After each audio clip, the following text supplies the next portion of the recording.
All of us then who are mature should take such a view of things. And if on some point you think differently, that too God will make clear to you. Only let us live up to what we have already attained. Philippians 3, verse 15 and 16. Maturity doesn't mean perfection. In verse 13, Paul himself mentioned that he's not perfect.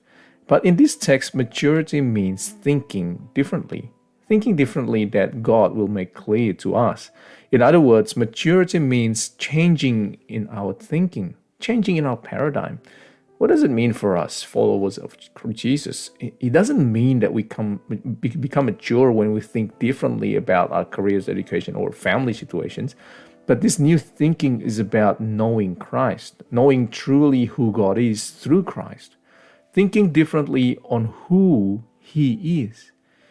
Tozer said, "What comes into our minds when we think about God is the most important thing about us. You cannot know yourself without knowing God, and you cannot grow into maturity without thinking differently about God.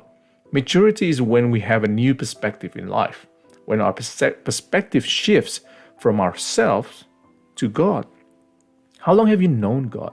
How's your relationship with God going lately? Do you need a fresh perspective on God, or do you need to affirm that relationship? Let us not only mature in our being, but most importantly, being mature in our relationship with God." This is our reflection for today. May God give you a fresh perspective on Him.